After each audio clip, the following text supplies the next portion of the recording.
ማንም ሰብ ለውጢ ይብህግን ይክጽዕርን ኣብ ዝለዓለ ደረጃ ንምጽሓን ክጽዕርን ከሎን ንሪኦ ኢና ግን ኣብ ጻዕርኻ ክትገብሮ ዝግበአካ ነገራት ኣለዉ ምክንያቱ ክትጽዕር ከለኻ ናብ ለውጢ ጎደና ትኸድ ስለ ዘለኻ ክትልወጥ ዘይደለካ ሰብ ስለ ዘሎ ድማ እየ ነዚ ቪድዮ እዚ ተሓቢርካ ተለወጥ ኢለ ኣርእስቲ ሂወዮ ዘለኹ ማለት እዩ ስለዚ ክቡር ሓው ወይ ከዓ ክብርቲ ሓፍቲ ነዚ ቪድዮ እዚ ላይክ እናገበርክ ሓቢርኩም እንድሕር ፀኒሕኩም እስካዕ መወዳእታ ሓቢርካ ተለወጥ ዝብል ኣርእስቲ ቪድዮ ዝሃብክዎ እዩ ንለውጢ ወይ ከዓ ንሳክሰስፉል ወይ ከዓ ንዓወት ከመይ ጌርካ ኢኻ ክትልወጥ ትኽእል ካብ መሓዝትካ ከመይ ጌርካ ኢኻ ኩሉ ነገር እናፃዓርካ ኣብ ፃዕርካ ክትገብሮም ዝግበአካን ዘይግበአካን ነገራትን ሎማዓንቲ ዘርዚረ ነግረኩም እየ እስካዕ መወዳእታ ነዚ ዩቲዩብ ቻናል ሓድሽ ዝኾንኩም ድማ ሳብስክራይብ እናገበርኩም ቤተሰብ ኩኑ ኢኹም ነዚ ቪድዮ እዚ ላይክ ብምባል ጀምርዎ ተሓቢርካ ተለወጥ ተሓቢርካ ተለወጥ ማለት ኩሉ ግዜ ለውጢ ክትሓስብ ከለኻ እቲ ቁጥሪ ሓደ መገድኻ ክትሕብር የብልካን መገድኻ ማለት ናበይ ትኸድ ከም ዘለኻ እንታይ ዓይነት ስራሕ ትሰርሕ ከም ዘለኻ ክትነግሮም የብልካን ከምዚ ዓይነት ስራሕ ጀሚረ እንድሕር ኢልካዮም ኣብቲ ጎንኻ መፅኦም እውን ከውፅኡ ይኽእሉ እዮም ተውፅኦም ድማ ዕዳጋኻ ክመውት ስለ ዝኽእል ወይ ከዓ እቲ መንገድኻ ስለ ዝፈልጥዎ ኩላቶም ክስዑኻ መንገድኻ ከተሓናቕፉ ወይ ክልወጡ ኢሎም ንዓኻ ከበላሹኻ ይኽእሉ እዮም ማለት እዩ ስለዚ እቲ ካልኣይ ድማ እንታይ እዩ መነሻኻ ከይትነግሮም ማለት ክበሃል ክኽእል ከሎ ካበይ ናበይ ኢኻ ትኸድ ዘለኻ መነሻኻ እንታይ እዩ ክንደይ ካፒታል እዩ ዘለካ እዚ ዓይነቱ ክትነግሮም ከም ዘይብልካ እዩ ማለት እዩ ስለዚ መነሻኻ እንድሕር ትነግሮም ኮይንካ ኩሉ ግዜ ዘለካ ካፒታል መበገሲ ገንዘብ ክትልወጥ ወይ ከዓ ኣብ ዝለዓለ ደረጃ ንክትበፅሕ ክዕንቅፉካ እዮም ማለት እዩ እቲ ሳልሳይ ድማ እንታይ እዩ ዕላማኻ ክትሓቆም ክትክእል ኣለካ ዕላማኻ ትወፅሖ ቦታ ወይ ከዓ ትወፅሖ ራእይ ዘለካ ኩነታት ኩሉ ነገር ክትሓቆም ክትክእል ኣለካ ዕላማኻ እንድሕር ዘይተሓበአ ኮይንካ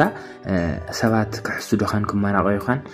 ክውድቑኻን ክሓልኩኻን እዮም ማለት እዩ ስለዚ እዚ ምዃኑ ተረዲእኻ ኩሉ ግዜ ተሓቢእኻ ክትልወጥ ክትክእል ኣለካ እቲ ራብዓይ ድማ እንታይ እዩ ዝገጠመካ ሽግራት ከይትነግር ዝገጠመካ ሽግራት እንድሕር ነጊርካዮም እቶም ሰባት በቲ ሽግር በቲ ደካማ ጎንኻ ኣትዮም ንዓኻ ክድህሉን ንዓኻ ከውድቑን ናትካ ኔጌቲቭ ሳይድ ከጋፍሑን ከውርዩን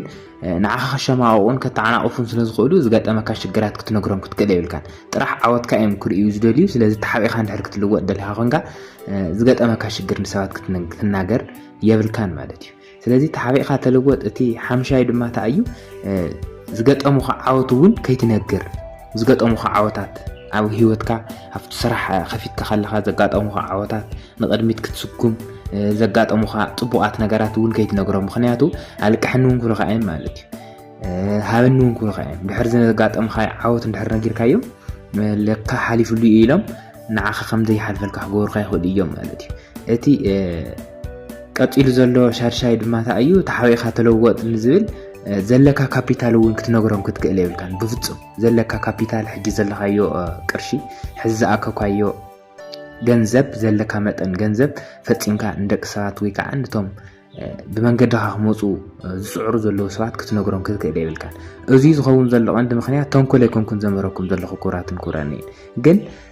ተሓቢእኻ ምልዋጥ ስለ ኣድላይ ዝኾነ እዩ ሰባት ዓወትካ እዮም ክርእይዎ ዘለዎ እምበር መንገድኻ ክርእይዎ ይብሎምን ስለዚ በዚ ምክንያት ኢኻ ኣነ ተሓቢእኹም ተለወጡ ዝለኩም ዘለኹ ስለዚ እቲ ቀፂሉ ዘሎ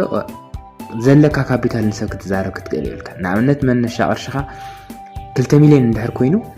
ብክንደይ ቅርሺ ኢኻ ስራሕ ሰሪሕካዮ ክብልካ ከለዉ ኣይ ብውሕድ እየ ጀሚረዮ ኢልካ ክትዛረብ ኣለካ ማለት ዘለካ ካፒታል ሕጂ ክንደይ ዳ እዩ ክንደይ በፂሕካ